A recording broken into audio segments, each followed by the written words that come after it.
what's really appropriate software for my company?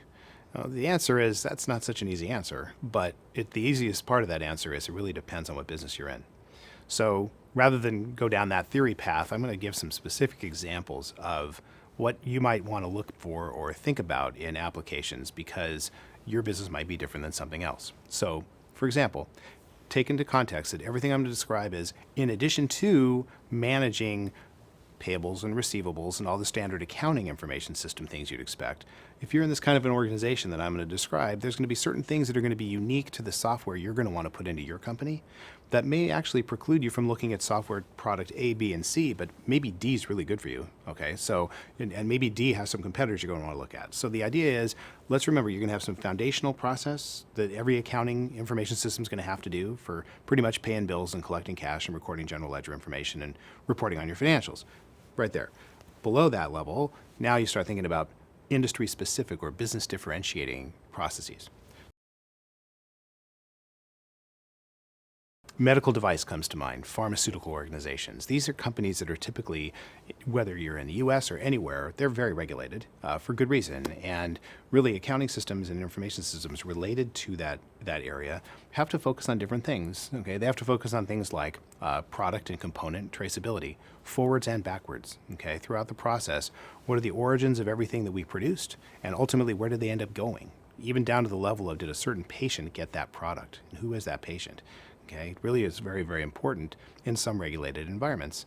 Also, let's talk about the batch history records. Okay, that may sound very uninteresting to you if you're a professional service provider doing accounting and auditing today, but if you're in a medical device company and you're responsible for regulatory, it's really important to track things like, okay, when was this lot made? What were the components of the lot? What was all the ingredients in this particular batch of pharmaceutical product, for example?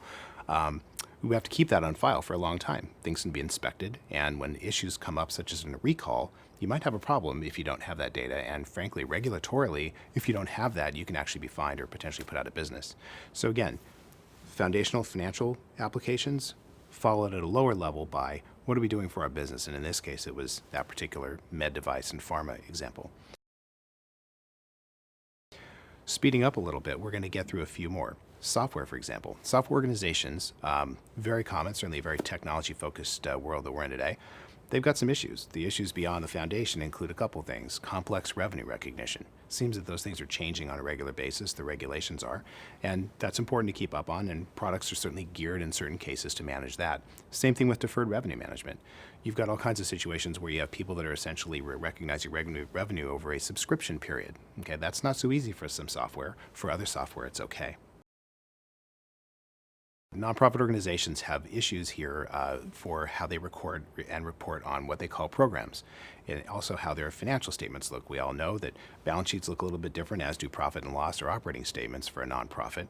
As a result, those have specific kinds of accounting and information systems needs and also product choices that are more geared towards that world. Other things that come up, for example, that require different types of application emphasis would be things like multi-entity or multi-location, where you need to deal with consolidation accounting processes as well as monthly closing efficiency tools. Very important.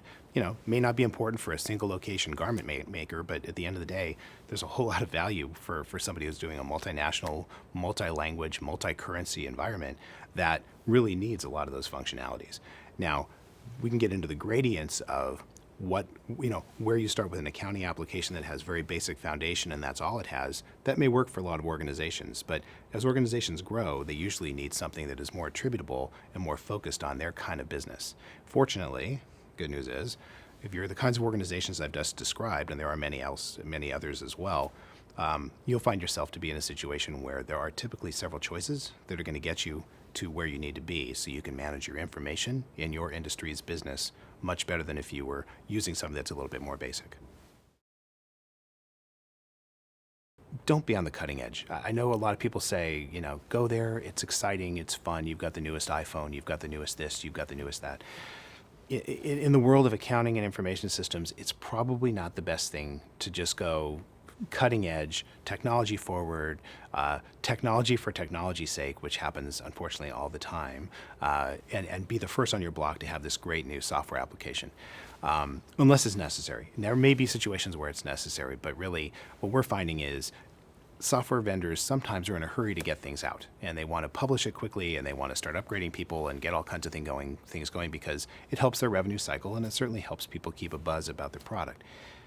Problem is though that really the bugs that can happen, from early adoption and that sort of thing really can add up and present risks to your company that you probably don't want to face. Processing might be messed up. You might have situations where reporting isn't going how it was supposed to. And an upgrade from version A to version B, for example, maybe what you did before isn't working so well in the new one, and they have to wait for the next release to fix that. So be a little wary when the vendors are pushing you to upgrade quickly or go buy the newest thing that touches this, because typically in software, and I think we've seen this in technology as a whole, things typically get better and much more robust and much more integrated and much more proven, effective over periods of time as opposed to right away. So just a word of caution, because it does hurt companies on a regular basis. People are eager to go right into the cloud, and as much as they can, because it sounds and feels like the right thing to do. And certainly our media and our professional affiliations are talking through the whole movement to cloud is a big deal, and it's very important to think about it and consider it for your company. At the end of the day, though, there's a lot of risk involved. So let's talk about some of those risks and how they can be managed. First off, you want to kind of take a look at, if you are looking at a cloud computing provider, or sometimes called a SaaS provider, which stands for Software as a Service, you want to look and see how long have they been in business. Are they somebody that we look like we can trust with our information? Because this information is valuable and it's ours, it's not theirs.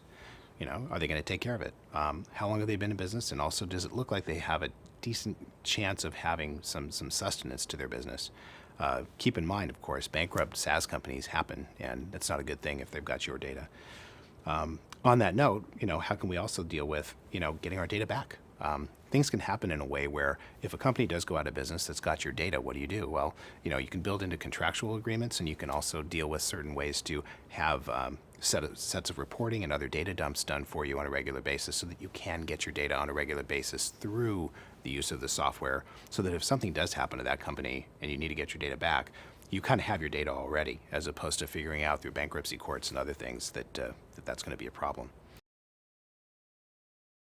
Another area, though, and of course this is CPA specific, is that we provide things called Service Organization Control Audits, also known as SOC or SOC. These things are very important. They generally focus on people like software as a service companies as one category of people that have SOC reports, to make sure that they are pretty much taking care of the store. Are they looking at the security around how they're managing your information and also their infrastructure? Are they worried about processing integrity? Well, we can audit some of these things.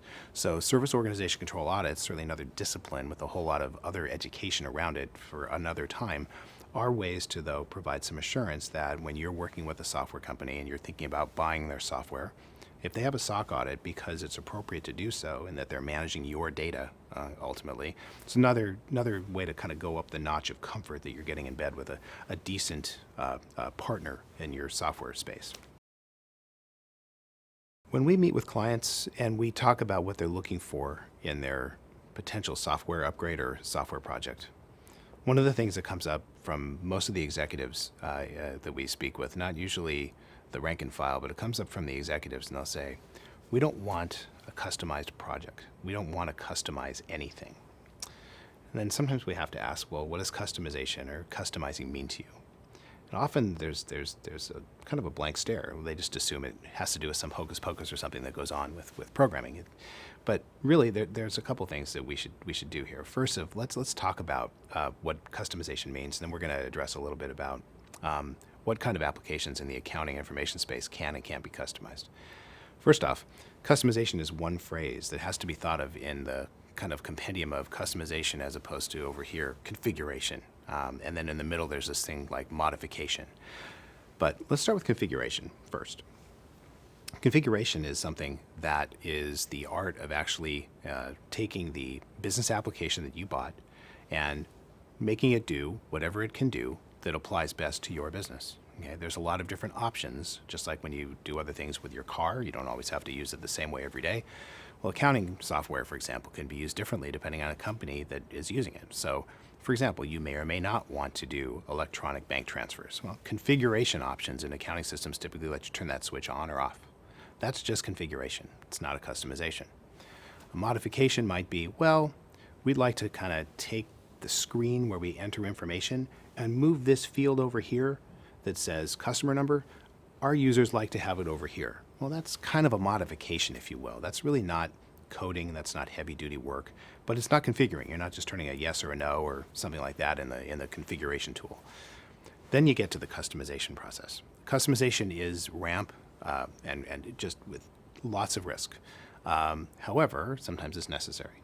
So what I would suggest is that keep in mind, if you have a situation where you've got a software application that just is not capable of getting you over the fence of getting a particular process managed the way that you'd like to do, sometimes if you can't leave that software, or if that software is able to be customized, meaning someone actually has to write code to do something for you, it's okay to customize. You might want to have it take a process a little bit further. Not just print a check, but also send a copy that might be PDF to this particular place and have a little approval set up for somebody to look at it. Things like that may not be standard process that's configurable, but it may be something that we can customize through using the vendor to write something special about their software. A couple points to keep in mind, though. ERP products are typically much more customizable for things like I've just described than would be something like accounting applications. Okay, very basic accounting applications are really not intended to be going beyond what they already provide for you. Okay, ERP products, some of them are actually extremely versatile, such that it's expected that people are going to write code around that product to do things it doesn't already do in a way that it looks and feels like it's the same product and it's actually written in the same kind of code. Very normal, but again, ripe with risks. Okay, make sure you're going to do a customization, if you do, with the kind of vendor that you can trust, that has some reliable backup, okay, that isn't just one person typically in a garage. That's a concern, but you're working with a firm that is in the business of doing some sort of customization, okay? Because if you don't, you really want to expose your company to a lot of risk at that point. It's not appropriate.